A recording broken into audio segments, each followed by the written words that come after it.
వి gold trusted gold buyers మీరు తాకట్టు పెట్టిన బంగారాన్ని విడిపించి ఈ రోజు ఉన్న మార్కెట్ ధరకు కొనబడును.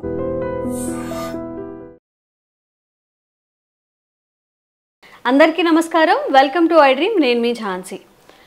చాలా మందిలో ఫేస్ అనేది రకరకాలుగా కనిపిస్తూ ఉంటుంది. కొంతమందికి ఆయిలీగా అనిపిస్తుంటుంది, కొంతమందికి చాలా డ్రైగా అనిపిస్తుంది, కొంతమందికి అన్ఈవెన్గా ఇక్కడ ఒక కలరు, చీక్స్ దగ్గర ఒక కలరు, చిన్ దగ్గర ఒక కలర్ అనిపిస్తుంది. చాలా మందిలో ఈ పార్ట్ అంతా కూడా లిప్స్ ఇంకా చిన్ ఏదైతే ఉందో డార్క్గా కనిపిస్తూ ఉంటుంది.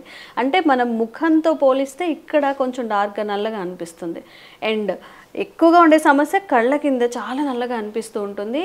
అసలు ఫేస్కి సంబంధించిన ఎలాంటి సమస్యలైనా ఎలా పోగొట్టుకోవాలి, ఎలాంటి చిట్కాలు ఉంటాయి ఈరోజు తెలుసుకుందాం. ప్రస్తుతం మనం ఆయుర్వేద వైద్యులు, న్యాచురల్ హీరర్ ఇంకా హెర్బలిస్ట్ ఆంజనేయ రాజు గారి దగ్గర ఉన్నాము. నమస్తే సార్. నమస్కారం. ఎలా ఉన్నారు సార్? బాగున్నానండి సార్. చాలా మందిలో ఒక 1 by 1 తీసుకుంటే ఆయిలీ స్కిన్, ఈ ఆయిలీ స్కిన్ ఉన్నప్పుడు వాళ్ళు ఎలాంటి జాగ్రత్తలు తీసుకోవాలి? ఫుడ్ కూడా ఏదైనా అవాయిడ్ చేయాల్సింది ఉంటుందా? ఆయిలీ స్కిన్ అనేది సాధారణంగా ఒబిసిటీ ఉన్నవాళ్ళు కానీ లేకపోతే బరువు ఎక్కువగా ఉన్న వాళ్ళలో ఆయిలీ స్కిన్ ఉంటుంది, ఫ్యాట్ ఎక్కువ ఉన్న వాళ్ళలో కానీ వస్తూ ఉంటుందమ్మా. అలాగే కొంతమంది ఏంటంటే దీన్ని న్యాచురల్ ఉన్న వాళ్ళకి కూడా ఆయిలీ స్కిన్ వస్తుందమ్మా. కొంతమంది వేడి శరీరాల్లో కూడా ఆయిలీ స్కిన్ వస్తుంది. అది ఎందుకు వస్తుంది అనేది చెప్పలేము అనమాట.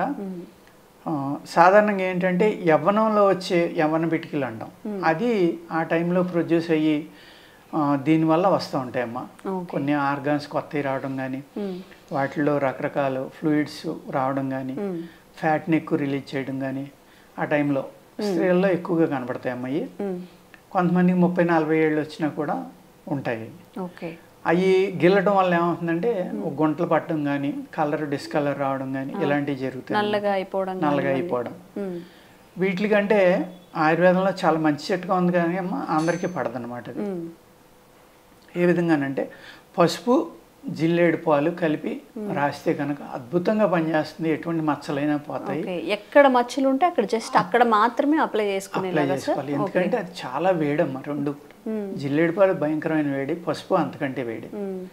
అందుకేంటంటే మొహం అంతా రాసేసారు అనుకోండి మండిపోవాలి. అలాగే ఆ వేడికి కూడా చాలా ఇబ్బంది అవుతుంది అనమాట.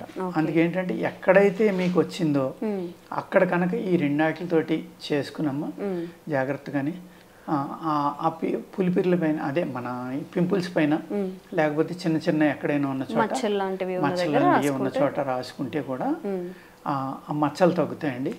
మా దగ్గర రిజువనేషన్ అనే ఒక ఆయిల్ ఉంటుందమ్మా, చాలా కాస్ట్లీ అది. దాన్ని యాక్చువల్గా ఆయుర్వేదంలో కుంకుమాది తైలం అని ఉంటుందమ్మా.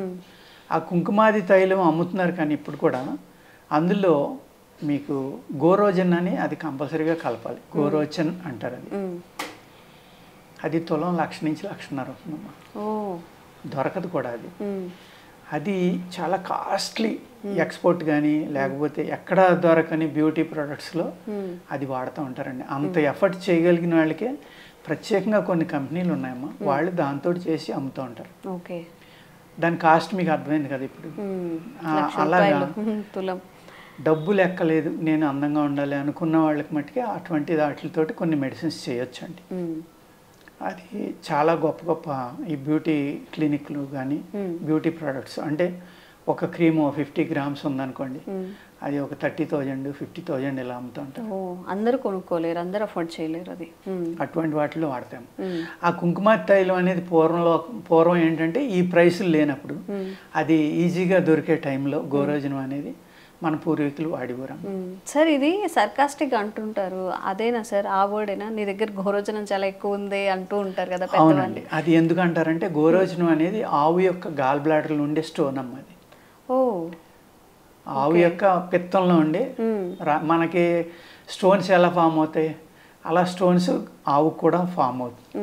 ఆ ఆవు కానీ ఆ ఎద్దు కానీ చాలా కోపంగా ఉండి పొడుస్తుందమ్మా. అది పైచ్య గ్రంథిలో పుట్టి విపరీతమైన పైత్యం వల్ల ఒక స్టోన్ పుడుతుంది అనమాట. గాల్ బ్లాడర్ అంటాం, దాన్నే పిత్త గ్రంథి అంటాం మనం ఆయుర్వేదంలో. అది చాలా అంటే చాలా కాస్ట్లీ అనమాట. ఆయుర్వేదంలో మీకు పెరాలసిస్లో అది కనుక వాడితే అమ్మ, మీరు లక్షలు ఖర్చు పెట్టి చేసిన వైద్యంలో కూడా లేవని మనిషి దాంతో మందు చేస్తే చక్కగా లేచి ఏ అవయవాలు అయితే శక్తిని కోల్పోయినాయో మళ్ళీ శక్తిలోకి వస్తాయమ్మా. ఓకే. అటువంటి అద్భుతమైన మందులు ఉన్నాయండి ఆయుర్వేదంలో. కానీ ఏంటంటే ఇలా 50,000 1,00,000 రూపాయల మందు అంటే వీళ్ళు ఏదో దొబ్బేస్తున్నారు, మోసం చేస్తున్నారని ప్రజలు అనుకుంటారు. ఒకప్పుడు అవి విరివిగా దొరికియమ్మ. ఇవాళ పాపులేషన్ పెరిగిపోయాక అందరూ దాని మీద పడ్డాక దాని కాస్ట్ ఎంత పెరిగిందనేది చెప్పలేం. ఆ విధంగానే ఆ గోరోచనం అని కుంకుమ తైలం గోరోచనం లేకుండా చేసినా అది ఆయుర్వేదంలో బాగా దొరుకుతుందమ్మా, బాగానే పనిచేస్తుంది. చాలా ఆయిలీ స్కిన్ కి పనిచేస్తుందా సార్? ఓకే సార్, మీరు జిల్లేడు పాలు ప్లస్ పసుపు అని చెప్పారు కదా, ఎప్పుడు అప్లై చేసుకోవాలి, ఎలా అంటే అది ఎక్కువసేపు అంటే మీ స్కిన్ నేచర్ని చెక్ చేసుకోవాలమ్మా. ముందర చెక్ చేసుకోకుండా దాన్ని వాడకూడదు. దాన్ని ఎక్కడైనా మీకు ఈ పింపుల్ వచ్చిన చోట ఒక దానికి రాసి చూసుకుని అది పూర్తిగా తగ్గిపోయింది అనుకుంటే, బాగా పనిచేసింది అనుకుంటే జాగ్రత్తగా రాసుకున్నాము. తర్వాత దాన్ని ఆ వేడి తగ్గడం కోసం మీరు అక్కడ ఏదైనా కొంచెం నెయ్యి లాంటిది కానీ లేకపోతే పంచదార నీళ్ళలో తడిపి అటువంటిది కానీ రాసుకోవచ్చు. అంటే ప్రతిదీ కూడా ఇక్కడ స్కిన్ ప్రాబ్లం అనేసరికి ఇవాళ ఒకప్పుడు ఆయుర్వేదంలో పలానాది రాసి చేసి అందరూ రాసుకోండి అనేవారు. ఇప్పుడు అలా లేదమ్మా. Sensitive skins because of chemical food వల్ల అవనివ్వండి, లేకపోతే ఎరువులు పురుగు మందులు, ప్రతి దాంట్లోనే ఇదే మాట చెప్తానమ్మా. ఎందుకంటే అన్నిటికీ ఆల్మోస్ట్ కారణం అక్కడి నుంచే వస్తుంది. మనిషిలో జీవన విధానం మారిపోవటం వల్ల శక్తి తగ్గిపోవటం, తట్టుకునే శక్తి తగ్గిపోవడం, స్కిన్స్ అనేవి చాలా సెన్సిటివ్ అయిపోయి సున్నితమైన చర్మాలు అయిపోవడం వల్ల ఏ మందు చర్మం మీద వాడితే ఏ ప్రాబ్లం వస్తుందనే భయంతో ముందుగా టెస్ట్ చేసుకొని వాడితే మంచిది. అవునండి. అండ్ సార్ చాలా మందిలో డ్రై స్కిన్ ఉంటుంది. అసలు డ్రై స్కిన్ అనేది మన వాటర్ ఇంటేక్ సరిగ్గా తీసుకోకపోవడం వల్ల వస్తుందా, లేకపోతే వాళ్ళ జీన్స్ తగ్గడం వల్ల వస్తుందమ్మా? అలాగే బ్యూటీగా ఉండాలని అనేక రకాల కెమికల్స్ వాడడం, మినరల్స్ వాడడం, లేకపోతే తినటం సడన్గా ఆపేయటం, వెయిట్ అతిగా లాస్ అవ్వడం, ఇటువంటి ప్రాబ్లమ్స్. మనం వాడి వాటర్లను బట్టి కూడా, వాటర్లో ఎక్కువ క్లోరైడ్స్ ఫాస్ఫేట్స్ ఉన్నాయనుకోండి డ్రై స్కిన్ అయిపోతుంది. కెమికల్స్ బాగా పవర్ఫుల్ కెమికల్స్ ఉన్న సబ్బులు వాడడం, పవర్ఫుల్ కెమికల్స్ ఉన్న హెయిర్ ఆయిల్స్ వాడడం కానీ, స్కిన్ బాడీ లోషన్స్ వాడడం కానీ, వీటి వల్ల కూడా డ్రై స్కిన్ ఉంటుంది. అప్పుడు మీరు ఏం చేయాలంటే ఆముదము, కొబ్బరి నూనె ఇటువంటివి కలిపి రాసుకోవడం అండి. లేకపోతే నెయ్యి, ఆముదం, వెన్నపూస ఇలాంటివి కలిపి రాసుకోవడం. అలాగే రకరకాల ఫ్రూట్స్ క్రీములు కూడా రాస్తున్నారు చాలా మంది ఇప్పుడు. దోసకాయలు ఫ్రూట్స్ కలిపి కానీ అనేక రకాలు రాస్తున్నారమ్మా. కానీ ఎన్నాళ్ళకి మూలం ఏంటంటే రక్తం అమ్మ. రక్తశుద్ధి అనేది చేసుకుంటే మనకి చాలా ప్రాబ్లమ్స్ సాల్వ్ అయిపోతాయి. ఇప్పుడు ఫేస్ మీద మంగు లాంటిది రావడం, నల్ల మచ్చలు రావడం ఇలాంటివి వస్తున్నాయి కదండి, అది రక్తంలోంచే వస్తుందండి అదంతా. అందుకేంటంటే రక్తశుద్ధి అనేది చాలా ఇంపార్టెంట్. ఎలా చేసుకోవాలి సార్ ఆ రక్తశుద్ధి చేసుకోవాలి అంటే మీకు జటామాంసి అని బయట దొరుకుతుందమ్మా. జటామాంసిని తీసుకుని దాన్ని 2 రకాలుగా కూడా వాడుకోవచ్చు అన్నమాట. దాన్ని రోజు ఒక అణ అంటే ఒక 600 mg నుంచి ఒక 100 mg పోతోలం వరకు కషాయం కాసుకుని లేచిన వెంటనే పరగడుపుని తాగితే శుద్ధి అవుతుందండి. అదే జటమాంసిని బాగా మెత్తగా నూరుకుని ఫేషియల్ కింద రాసుకుని మీరు పడుకుని మార్నింగ్ లైట్ వామ్ వాటర్ తోటి కడుక్కున్నా కూడా మంచి కలర్ వస్తుందమ్మా. ఫేస్ చాలా అద్భుతంగా పనిచేస్తుంది. ఇంటేక్ ప్లస్ ఎక్స్టర్నల్ కూడా రెండాటికి పనిచేస్తుంది. ఓకే సార్, చాలా మందిలో ఫేస్ అంతా మంచిగా ఉంటుంది, ఒకసారి మన అద్దంలో చూసుకున్నా కానీ సడన్గా చూసుకున్నా ఈ పార్ట్ అంతా బ్లాక్గా అనిపిస్తూ ఉంటుంది. అక్కడక్కడ బ్లాక్గా ఇక్కడ కొంచెం బాగుంటుంది, ఇక్కడ నల్లగా ఉంటుంది, అనీవెన్ టోన్స్ ఉంటూ ఉంటాయి. దానికి కారణం ఏంటి సార్? దానికి కూడా జంక్ ఫుడ్స్ అమ్మా. జంక్ ఫుడ్స్ అతిగా ఏదైనా ఈ కెమికల్స్ ఉన్న ఆహారం తినటం ఇటువంటివి, లేకపోతే అతిగా మెడిసిన్స్ వాడడం వల్ల కానీ, వంశపారంపర్యంగా కూడా కొంతమందికి మారొచ్చమ్మా. అది ఎక్కడైనా రేర్ కేసెస్. ఓవర్ వెయిట్ వల్ల కూడా ఉంటుంది, ఓవర్ వెయిట్ వల్ల కూడా వస్తుంది రావచ్చు. అలాగే డెడ్ సెల్స్ ఎప్పుడైతే స్వెట్టింగ్, కొంతమంది చర్మానికి స్వెట్టింగ్ ఉండదండి, స్వెట్టింగ్ లేని వాళ్ళకి కూడా ఇలా బాడీ డిస్కలర్ రావడానికి అవకాశం ఉందమ్మా. అటువంటి వాళ్ళు ఏం చేయాలంటే స్వెట్ బాగా పెరిగేలాగా చూసుకోవటం, స్వెట్టింగ్ ఎలా చేయాలి, మన చర్మంలో ఉన్న రంధ్రాలన్నీ ఓపెన్ అయ్యేలాగా, ఆ డెడ్ సెల్స్ బయటికి వెళ్ళిపోయేలాగా చూసుకుంటే అండి నార్మల్ కలర్కి వస్తారు మళ్ళీ.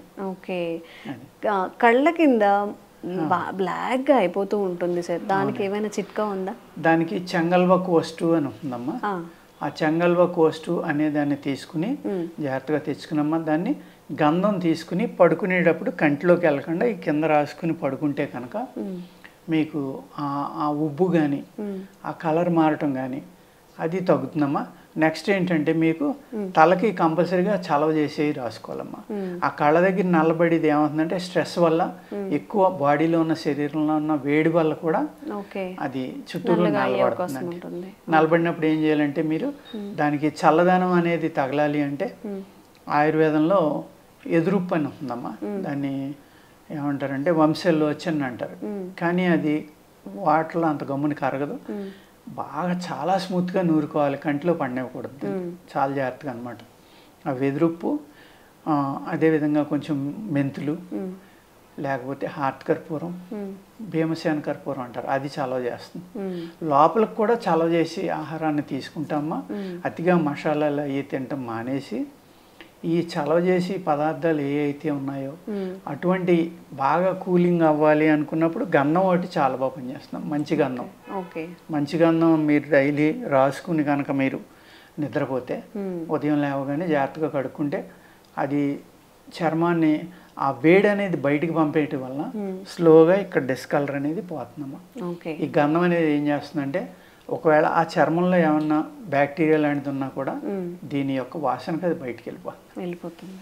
ఓకే, చూసారు కదా, ఎన్నెన్నో ప్రోడక్ట్స్ వాడుతూ ఉంటారు, ఎన్నెన్నో ప్యాక్స్ ట్రై చేస్తూ ఉంటారు.